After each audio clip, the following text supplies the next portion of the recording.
ज्यांना टाइम ट्रॅव्हलवर विश्वास नाही तर ही गोष्ट त्यांच्यासाठी. 1863 साली काढलेली एक फोटो.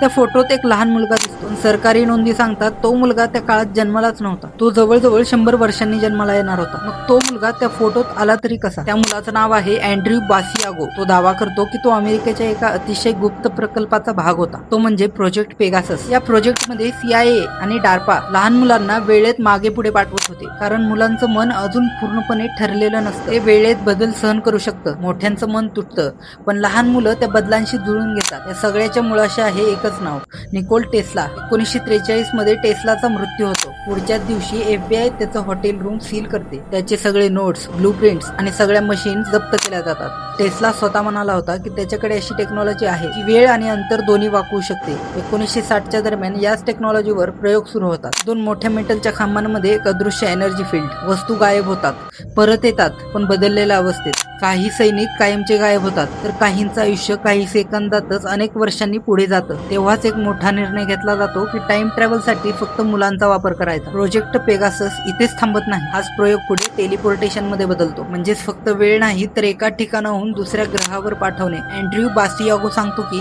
1980च्या दशकात त्याला थेट मंगळ ग्रहावर पाठवण्यात आलं. त्या मशीन मध्ये त्याच्यासोबत होता बेरी सोइटोरो, जो पुढे जाऊन जगासाठी बराक ओबामा म्हणून ओळखला गेला. मंगळावर लाल माती होती, काही मर्यादित श्वास घेण्यासाठी योग्य भाग होते, आणि सगळ्यात धक्कादायक गोष्ट म्हणजे तिथे बुद्धिमान जीवसृष्टी होती. अमेरिकेचा उद्देश होता पहिला एलियन संपर्क स्वतःच्या बाजूने वळवणं. सरकार सांगतं प्रोजेक्ट पेगासस बंद झाला आहे. प्रश्न असा आहे, इतकी प्रगत टेक्नॉलॉजी असलेला प्रकल्प खरंच कधी बंद केला जाईल का? निकोल टेस्ला खरंच वेळेच्या पुढे होता का? प्रोजेक्ट पेगासस खरंच सत्य आहे का? हे सगळं एक फार मोठं सत्य लपवण्यासाठी नाटक आहे. कमेंट करून तुमचं मत नक्कीच सांगा.